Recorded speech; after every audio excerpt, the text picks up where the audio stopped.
O meu nome é Aniele Laís, sou acadêmica do curso de Letras da UFMS, CEPAM, faço parte do PIBIC e o título do meu artigo científico é Outras Vozes para Cantar a Resistência, um diálogo com a tradição na poesia de Ovídio Martins, orientado pela professora e doutora Carina Marques Duarte. Em 1962, Ovídio Martins, que é considerado por Ferreira, 1977, o mais determinado dos poetas cabo-verdianos, aquele que desde cedo envolveu seu verbo de signos diretamente combativos, publicou o livro Caminhada. Assim, um ano antes do início da Guerra Colonial, na frente de combate da Guiné-Bissau, vinha a público, na esteira da tomada de consciência e da insubordinação que deflagrariam a luta de libertação, uma obra marcada pela resistência. O objetivo desse trabalho é analisar um conjunto de poemas extraídos dessa publicação, verificando o funcionamento da intertextualidade e em que direção o diálogo com a tradição conduz a lírica do poeta cabo-verdiano. Sob a voz de Ovídio Martins, nos poemas de Caminhada, ecoam as vozes de Fernando Pessoa, Álvaro de Campos, Mário de Sá Carneiro e Manuel Bandeira, além da presença da Bíblia. Isso imposto, importa verificar o funcionamento da intertextualidade e em que direção o diálogo com a tradição conduz a lírica do cabo-verdiano.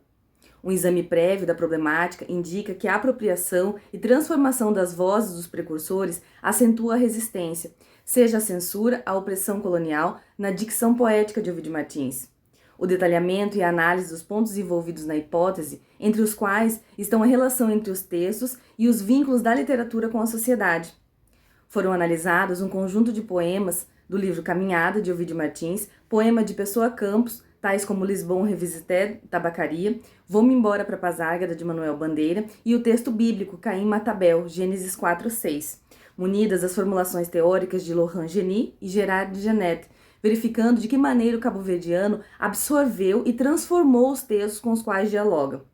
Para a consecução do trabalho, serão de grande valia, além dos postulados dos autores já referidos, textos de Manuel Ferreira e trabalhos acerca da história de Cabo Verde. Os resultados indicam que nos poemas analisados, Não me aprisionem os gestos e O único impossível, o sujeito poético de Ovídio Martins vai desde a resistência até uma imensa vontade de ultrapassar limites, que aparece também em Poema Salgado. Em Labirinto, o eu lírico tem um momento de queda, revelando-se depressivo. Em Anti-Evasão, embora Ovídio Martins dialogue com o poema de Manuel Bandeira, que traz em si uma ideia de fuga, o texto do cabo-verdiano aponta para uma solução oposta, já que o eu lírico se recusa a deixar sua terra e está disposto a lutar para transformá-la. Seguindo por esse caminho, o sujeito poético tem uma perspectiva de um recomeço no poema Uma Manhã Prometeu-me. Contudo, um breve momento diante das agrouras e dos problemas geográficos enfrentados pelos cabo-verdianos, o eu lírico experimenta a desesperança.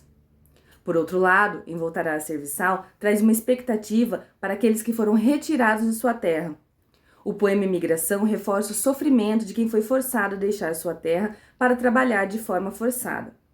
Ovídio Martins encontra na poesia um modo de resistir à opressão e de incitar o seu povo à resistência, porque as coisas só poderiam se transformar através de uma mudança radical naquele momento.